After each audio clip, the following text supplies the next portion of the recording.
ಬೆಂಬಲ ಘೋಷಿಸಿದ್ರು ಇಂಡಿಯಾ ಮೈತ್ರಿಕೂಟ ಹಠ ಮಾಡ್ತಾ ಇದೆ.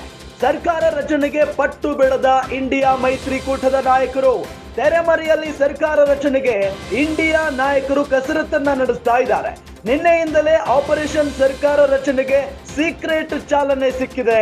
ಶತಾಯ ಗತಾಯ ನಾಯ್ಡು ನಿತೀಶ್ ಮನವೊಲಿಕೆಗೆ ಸಿಕ್ಕಾಪಟ್ಟೆ ಪ್ರಯತ್ನವನ್ನ ಪಡ್ತಾ ಇದ್ದಾರೆ ಇಂಡಿಯಾ ನಾಯಕರು.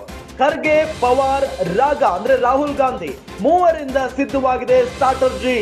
ಆ ಸೀಕ್ರೆಟ್ ಸ್ಟ್ರಾಟಜಿ ಬಗ್ಗೆ ಸಭೆಯಲ್ಲಿ ಅಂತಿಮ ನಿರ್ಧಾರವನ್ನ ತೆಗೆದುಕೊಳ್ಳಲಾಗಿದೆ.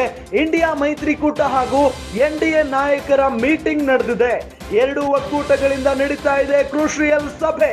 ತೀವ್ರ ಕುತೂಹಲವನ್ನ ಕೆರಳಿಸಿದೆ ಒಕ್ಕೂಟಗಳ ಬಿಗ್ ಮೀಟಿಂಗ್. ಸಭೆ ಬಳಿಕ ಶುರುವಾಗಲಿದೆ ಅಸಲಿ ಗೇಮ್ ಪ್ಲಾನ್. ಎಕ್ಸಾಕ್ಟ್ಲಿ ಹೌದು. ಯಾಕೆ ಅಂತ ಹೇಳಿದ್ರೆ ಬಹುಮತಕ್ಕಾಗಿ ಎಲ್ಲರೂ ಕೂಡ ಹೋರಾಡ್ತಾನೆ ಇದ್ದಾರೆ. ಬಹಳ ಪ್ರಮುಖವಾಗಿ ಎನ್ಡಿಎ ಕೈಗೆ ಬಂದ ತುತ್ತು ಬಾಯಿಗೆ ಬರಲ್ವೇನೋ ಅನ್ನೋ ನಿಟ್ಟಿನಲ್ಲಿ ಆತಂಕದಲ್ಲಿದ್ದಾರೆ. ಆದ್ರೆ ಶತಾಯ ಗತಾಯ ಮೋದಿ ಅವರನ್ನ ಮತ್ತೊಮ್ಮೆ ಪ್ರಧಾನಿ ಮಾಡೋದಕ್ಕೆ ಬಿಡಬಾರದು ಅನ್ನೋದು ಇಂಡಿಯಾ ಮೈತ್ರಿಕೂಟದ ನಾಯಕರ ಅಭಿಪ್ರಾಯ ಆಗಿದೆ, ಜೊತೆಗೆ ಆಸೆ ಆಗಿದೆ. ಹಾಗಾಗಿ ಏನು ಬೇಕಾದ್ರೂ ಮಾಡೋದಕ್ಕೆ ಇಲ್ಲಿ ಇಂಡಿಯಾ ಮೈತ್ರಿಕೂಟದ ನಾಯಕರು ಸಜ್ಜಾಗಿರೋದು.